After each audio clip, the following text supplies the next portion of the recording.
আসসালামু আলাইকুম প্রিয় সরকারি চাকরি প্রার্থী ভাই বোনেরা। আজকের এই ভিডিওটি শুধু আপনাদের জন্য যারা নার্সে পড়াশোনা করেছেন। এই ভিডিওটি তাদের অনেক উপকারে আসবে, কারণ এই সার্কুলারটি শুধুমাত্র নার্সদের জন্য। বাংলাদেশ শিশু হাসপাতাল ও ইনস্টিটিউটে নিয়োগ বিজ্ঞপ্তি 2026 BSH এর জব সার্কুলার 2026। এটা কিন্তু একদম সরকারি চাকরি।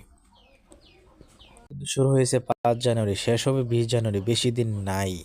ঠিক আছে, মেল ফিমেল কিন্তু উভয় আবেদন করতে পারবেন। দেখতে পাচ্ছেন সরকারি চাকরি, স্থায়ী সরকারি চাকরি। একটি পদে 50 জনকে নেওয়া হবে সিনিয়র স্টাফ নার্স।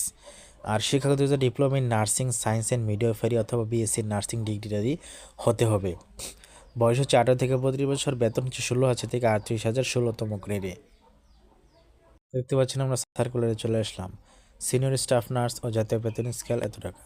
50টি পদে। দেখতে পাচ্ছেন ডিপ্লোমা ইন নার্সিং সায়েন্স এবং মিডওয়াইফারিতে BSc nursing degree. Bangladesh nursing ও মিডওয়াইফারি কাউন্সিলের রেজিস্ট্রেশন সনদের ফটোকপি। সিনিয়র স্টাফ নার্স হিসেবে 6 মাসের বাস্তব অভিজ্ঞতা থাকতে হবে। শর্তাবলী প্রার্থীকে অবশ্যই বাংলাদেশের নাগরিক হতে হবে।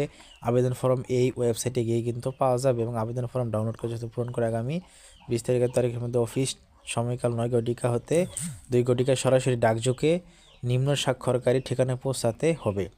এটা কিন্তু আপনারা ভালো করে শর্তাবলী ভালো করে পড়ে নেবেন। ঠিক আছে, আমি কিন্তু একটু পরে দিচ্ছি আপনাদেরকে। আমি কিন্তু এই যে দিয়ে দিলাম, আপনারা একটু ভালো করে পড়ে নেবেন ভিডিওটা পজ করে।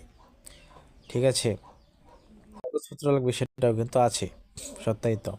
সকল শিক্ষাগত যোগ্যতার সত্যায়িত সনদপত্র, প্রশিক্ষণার্থের সনদপত্র, শততলা 3 কপি, পাসপোর্ট সাইজ ছবি, জাতীয় পরিচয়পত্র, ইউনিয়ন পরিষদ চেয়ারম্যান, পৌরসভা কাউন্সিল কর্তৃক নাগরিকত্ব সনদপত্র, চাকুরিরত প্রার্থীদের ক্ষেত্রে যথাযথ কর্তৃপক্ষের অনুমতিপত্র, এগুলা কিন্তু আপনার লাগবে। হ্যাঁ, তো যাই হোক বন্ধুরা, তো নার্সিং বন্ধুরা, তো আপনাদের এই ভিডিওটা কেমন লাগলো অবশ্যই কমেন্টে জানাবেন। এ ধরনের আরও সরকারি চাকরির সার্কুলার পেতে চ্যানেলটা সাবস্ক্রাইব করে সঙ্গে থাকবেন। আজকের ভিডিও পর্যন্তই, ধন্যবাদ।